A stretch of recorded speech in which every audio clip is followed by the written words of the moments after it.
Ahora sí, vamos a refrescar un poquito la memoria y vamos a recordar este decreto presidencial que impide la reventa de productos básicos por parte de los comerciantes informales. Allí está. 4 de octubre del año 2014 entró en vigencia el decreto presidencial 1348, el cual estipula en su artículo 1 que se prohíbe la venta o cualquier otro medio de intercambio a través del comercio informal, ambulante o eventual de los rubros y productos de la cesta básica, insumos, medicinas y demás bienes importados o producidos en el país para el consumo del pueblo venezolano, indispensables para la vida digna, la salud, la seguridad y la paz social.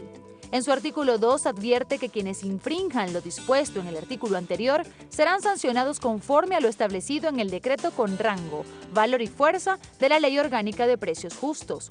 Además, designa en su artículo 3 a las autoridades militares y policiales a implementar los planes de inspección, verificación y resguardo que estimen necesarios en establecimientos comerciales, industriales y de servicios a nivel nacional con el fin de garantizar lo establecido en el artículo 1 de la presente ley. Interesante tema. ¿Cuántas personas prefieren hoy vivir de la reventa de productos? Bueno, si me permite, discúlpame, Sí. No se trata de preferir vivir de la reventa de productos, es una oportunidad que genera la deformación. Si el buhonero que conocíamos antes, que iba al mercado de Quinta Crespo, a los mayoristas a comprarle y vendía, no era objeto de estas calificaciones, es porque podía desenvolverse normalmente. Con la deformación que produce la escasez y el tráfico de influencia, se genera esta deformación que estamos hablando de la reventa desproporcionadamente especulativa. Pero ese decreto lo que hace es revocar el derecho de la gente a trabajar por su cuenta, que está en la Constitución, porque le prohíbe vender cualquier cosa, no solamente productos regulados, cualquier cosa, derivados del aluminio, curitas, pinta uñas, acetona. Bueno, ¿a qué lo condena? Al delito. ¿Por qué es que se prohíbe todo eso? Porque hay escasez. ¿Y por qué hay escasez? Porque el gobierno expropió las cafeteras y no funcionan. Claro, pero no ayuda esto a exacerbar Claro que no la ayuda, escasez. pero resulta que la gente, el ama de casa, la madre soltera, que tiene unos hijos, que sabe que hay un amigo que es bachaquero conectado, que puede comprar productos, ¿qué puede hacer ella para mantener a sus hijos en una deformación? Vender con sobreprecio, que ya lo sabemos, está pagándole al que le trajo el producto, al policía que la deja vender, porque esto no ha desaparecido por el decreto. Le dedicaron a las Fuerzas Armadas la tarea. Esto se ha expandido por todos lados. Obviamente que la medida no corresponde a la causa. Ahora, Roberto, como economista, ¿no contribuye esto a que haya más deformación económica? Es expresión de una política equivocada. Fíjate, la reventa que estamos presenciando de estos revendedores, ellos son consecuencias, su conducta es la consecuencia de un problema que está en otro lado. El problema nace en los controles de precios. Yo estoy de acuerdo con la idea de garantizar a todo venezolano acceso a bienes de calidad, que le permitan una vida digna. ¿Quién puede estar en desacuerdo con eso? Una economía normal hace eso promoviendo la producción de los diversos bienes y servicios para que la gente tenga diversidad de opciones y pueda optar a ellos. Esa es la manera normal. En un modelo socialista, como el que viene dominando Venezuela hace tantos años, esto se hace mediante otra manera, mediante controles de precios. Cuando tú controlas un precio en un contexto inflacionario, tú estás creando una oportunidad de negocio que la va a aprovechar alguien. Y aquí, en este caso, lo han aprovechado los revendedores inicialmente, pero después se han agregado todos los que tienen que cuidar, vigilar a los revendedores, reprimir a los revendedores. Se han sumado también policías, se suma burócratas. Al final, mucha gente está viviendo de la reventa. Es una oportunidad de negocio creada a partir de una distorsión Luis que es el Vicente control León de precios. además decía que el 60% de esta población laboral pudiera estarse haciendo de la reventa de productos básicos. Él además agrega que son personas que invierten prácticamente 4 o 5 horas el día que le toca ir a comprar los productos y ganan al mes, si van inclusive con su familia, pueden llegar a ganar hasta 10 salarios mínimos. Así es. Muchísimo más de lo que puede ganar un empleado en el sector formal. Es. Pero fíjate que la dinámica entonces nace de los controles. Son los controles de precios, los que hablábamos antes, la gasolina. Mantienes la gasolina a un precio absurdo, irreal, y generas una oportunidad de negocio inmensa que la aprovechan quienes tienen acceso, bueno, al control en las aduanas, bueno, ya lo sabemos, pues, quienes pueden aprovechar bien de ese negocio del tráfico de contrabando de gasolina. Entonces el asunto está en las políticas que distorsionan la economía. De ahí es que nace, pero fíjate que el sector informal es previo a todo esto. Como bien decía Alfredo, esas personas antes se dedicaban a revender otras cosas. Ahora están revendiendo esto porque es la oportunidad que se generó a partir de esta distorsión. O sea que el proceso, digamos, el fenómeno de la informalidad es un fenómeno que trasciende esta realidad reciente. Y creo que merece que, digamos, insisto en el asunto, ¿no?, que nos dediquemos a pensarla globalmente. Claro, fíjate, no podemos alentar la distorsión, lo que estamos es identificando la distorsión. Nadie puede estar de acuerdo. La solución a ese problema mágico de un día para otro es que aumente la producción y la libre circulación de mercancías. Eso ocurre y desaparece. ¿Por qué no hay cola para comprar sal? Porque hay sal. No es negocio revender sal. Pero si la sal desaparece, va a ser negocio revender sal. Alguien conseguirá la sal, otro la venderá a un precio que es muy alto. Ahora, ¿qué ha hecho el gobierno? Competir deslealmente con esta gente. Porque los operativos mercal son subsidiados, los camiones, los trabajadores, los productos. Las ventas directas en las comunas de las VC compiten con el bodeguero. Cuando el gobierno dice, le vamos a distribuir a las bodegas de la patria, el bodeguero que no es de la patria, de acuerdo con esa calificación, ¿cómo surte su bodega? Si el Estado hace la competencia desleal con este sector de la economía, ¿qué hace ese sector de la economía?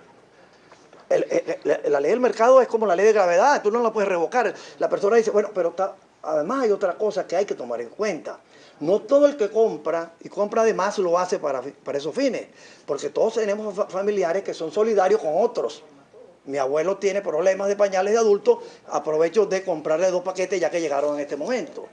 Hay intercambio de economía solidaria. Hay gente que consigue cosas y en su lugar de trabajo con otro amigo, mire, yo conseguí jabón, pero si tú tienes otra cosa, yo te lo cambio por el jabón. El trueque, estamos Bueno, de manera que estamos en una deformación que no podemos decir sencillamente, hay unos malvados en la redoma de Petare que están tumbando la economía. No, por supuesto que no. Eso Aguas no puede abajo ser. hay muchísimas otras cosas pero le de quiero fondo. decir que cuando el gobierno habla del combate contra la guerra económica, dice el operativo contra los gorgojos del bachaquerismo. Y los gorgojos que han creado esta calamidad, que es que no conseguimos las cosas. Las medicinas, ¿por qué no se consiguen? ¿Por qué no se consiguen los productos elementales para el trabajador de la construcción? ¿Por qué no consigue cemento el albañil del barrio? Porque el gobierno acabó con la producción de cemento. ¿Por qué no se consigue cabilla para las reparaciones de las cercas de la finca? Porque no hay cabilla. ¿Cómo hace el tipo para la finca que necesita la cabilla? La paga por debajo de cuerda. ¿De dónde salen esas cabillas? Probablemente de Sidor. ¿De dónde sale ese cemento? Los cementos del Estado. Evidentemente, el asunto del bachaqueo es una sola de los elementos o de las vertientes de todo lo que engloba la actividad informal en Venezuela. Ahora, una actividad informal además muy criticada. Por ejemplo, me voy a detener en el tuit que nos envió Jesús Vidal Méndez, que dice, en el comercio informal impera el anarquismo. Él propone como solución un censo y reorganización en un espacio. Soluciones informalidad. Anarquismo. ¿Es esa una de las características del comercio informal en Venezuela? El comercio informal, por definición, es un comercio que está al margen de las reglas formales. ¿Es ilícito? En algunos casos sí. En la medida en que no está formalmente cumpliendo con la legislación, uno puede calificarlo de ilegal. ¿Con qué legislación debe cumplir el comercio informal? Diversa. Primero, muchos de ellos no están inscritos, no tienen RIF. Obviamente entonces no pagan impuestos, no están registrados en ningún otro organismo. Entonces hay un conjunto de condiciones para funcionar formalmente, ¿no? Pero eso puede hacerlos ilegales, pero no estamos hablando de que todos son delincuentes. Eso es una distinción importantísima. Desde luego en la informalidad también hay delincuencia, ¿no? ¿Hay formalidad en la informalidad? Hay formalidad. Hay reglas, claro, surgidas entre ellos mismos. No, y además, eso iba, que no hay anarquía. Además hay otra cosa. Las alcaldías, los consejos municipales están obligados a crear ordenanzas para organizar el trabajo de la calle. Siempre ha habido boneros registrados en las alcaldías, autorizados para vender en determinados horarios, con determinado mobiliario, en determinados mercados a cielo abierto. Cuando usted va a un mercado en el este, en el Cafetal, ese es más o menos informal, pero está autorizado por las alcaldías. Hay unas reglas municipales. Okay. Lo que no hay son políticas nacionales. Pero también hay que identificar unas cosas. Hay gente que vive en la anarquía, por las circunstancias del entorno, y hay gente que vive de la anarquía. que son esos funcionarios y esos intermediarios que con el tráfico de influencia logran crear una distribución en mercado negro que llega a la gente que tiene que pagar cualquier cosa. Esas investigaciones de Vicente León tienen una falla. No revelan los costos ocultos de la informalidad. Los costos ocultos de la informalidad, lo voy a relatar en un breve asunto. Cuando un camión con verduras sale de La Grita, pasa por más de 20 alcabalas, en cada una de las cuales los matraquean. ¿Y por qué los matraquean? Porque tiene un caucho medio liso. No es que detienen el vehículo, tú circulas y te bajas de la mula o me das un guacal de aguacate. Y en la otra alcabala tú llevas 3 ayudantes adelante y solamente son 2. No es que detienes al camión, para que sigas así tienes que darme dinero. Cuando llegan aquí en Merca, de donde se da el centro de distribución de esos productos, hay que pagar para estar en la cola a tiempo de poder entrar. Del lado adentro se cobra sobreprecio por los productos que llegaron. El que va a comprar en Merca para vender en Petare tiene que volver a pagar sobreprecio y transporte para Petare. Esos costos ocultos no están en las estadísticas de Luis Vicente León, pero están en la vida real. Y eso lo sabe todo el que está en esa cadena, de manera ilegal o porque no le queda otra oportunidad que ser vendedor de cosas que le cuesta muy caro también.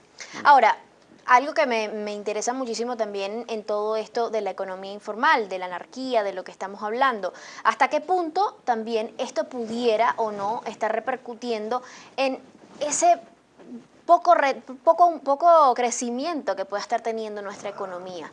Claro, la informalidad... ¿Qué relación tiene la informalidad con la pobreza? Fíjate, en primer lugar, la informalidad es expresión de bajo crecimiento. Muchas personas que están en el sector informal son personas cuya única opción sería estar desempleada. Entonces prefieren dedicarse a actividad informal porque la economía no está creciendo y no está ofreciendo entonces puestos formales. Entonces parte de la informalidad está constituida por esas personas. Es un medio económico de subsistencia. Para algunos. Son más gente no de que está sobreviviendo. Y de enriquecimiento pero solo masivo. una parte, porque hay otra parte de los informales que lo hacen por decisión propia. Son emprendedores que no pueden pagar todos los costos absurdos que significa crear una empresa en Venezuela y cumplir con tantas regulaciones, entonces prefieren dedicarse a su actividad emprendedora de manera informal. Pero ese en es otro todos los segmento. casos, ser economista informal es sinónimo de pobreza.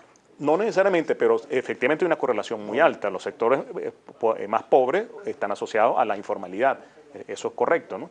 Pero te quería referir que está el primer grupo, la gente que sobrevive, porque la otra opción está desempleado, los emprendedores que deciden ser informales, y hay personas excluidas económicamente, personas que no tienen capacidades productivas y que nunca podrán aspirar a tener un trabajo formal. Esas personas son realmente los excluidos. Entonces, como ve, al menos hay tres segmentos, digamos, dentro de la economía informal, y es importante distinguirlos porque a la hora de pensar soluciones, bueno, hay que considerar las características de cada uno de ellos. En algún caso, el crecimiento económico hará disminuir la informalidad. Muchas personas encontrarán empleo formal. Eso disminuirá entonces ese sector. Otras personas dedicadas al emprendimiento, pero informalmente, tenés que simplificarle las regulaciones, la manera de crear empresas, y esas personas podrán formalizarse, pero solo si los costos de hacerlo disminuyen de forma importante.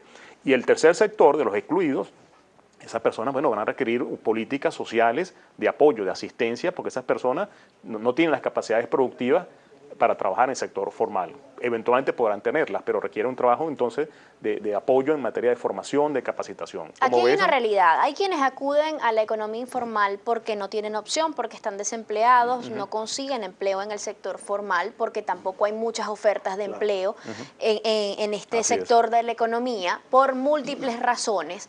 Hay quienes sencillamente eligen quedarse, nacer y crecer en la informalidad. Y hay quienes de la formalidad también migran a la informalidad. Ahora, ¿por qué? La pregunta es, ¿por qué no es tan fácil migrar de la informalidad a la formalidad? ¿Y cuán necesario es hacer que eso suceda? De eso hablamos